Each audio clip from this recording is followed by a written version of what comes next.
So first off, I think it's tough to talk about the post-pandemic recovery when right now it doesn't feel like there's any end in sight. I know for a lot of people, we're looking at this pandemic and thinking, what's going to happen next? There's a lot of insecurity, a lot of fear, a lot of worry. For kids in school, you're looking at a school that's online instead of in person, and that university is not going to be what you imagined it was going to be. I want you to know that we will get past this. As hard as it feels to believe, we will get through this. We will move past the pandemic. And when we do, we have to focus on a recovery that puts you at the heart of it, that puts people at the heart of it.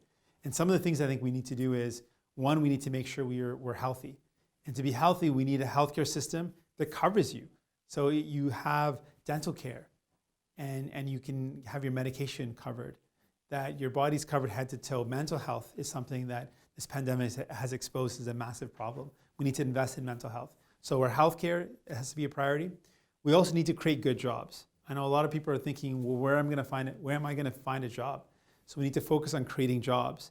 But the jobs that we create have to be jobs that help us fight the climate crisis. Because we don't only have a crisis with this pandemic, we also have the environmental crisis as well. And that means making sure we've got clean air to breathe, we've clean water to drink. So we invest in creating jobs that help us fight the climate crisis. These are some of the things I think we need to make as a priority moving forward. One of the most important things we can do right now to support young people is to not put the burden on young people. You're going to hear conservatives and liberals talk about the debt and deficit, and of course that's important, but they're going to say, oh, if we don't do anything now, our kids are going to inherit this debt. Yeah, the kids are going to inherit the debt if we make the people pay for this. But what we're saying is, why would we ask people that have struggled, that have already sacrificed to pay the cost of this pandemic, when at the same time that people have struggled, those at the very top have made record profits? The wealthiest Canadians, the billionaires in Canada, have increased their wealth by $37 billion and counting during the pandemic off the backs of people. On top of that, some of the richest companies, you probably can name them, like Facebook, Amazon, Walmart, Google, they've seen record profits during the pandemic as well.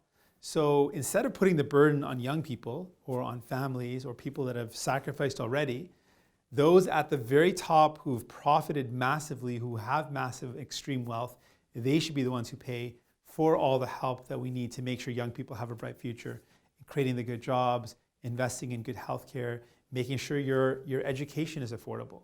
That's one of the most important things for young people right now. You're wondering, how am I going to be able to afford my education? Or if I go to school, how am I going to be able to deal with the debt? None of these things should be what you worry about. So to build a better future for young people coming out of this pandemic, we need to make sure your education is affordable.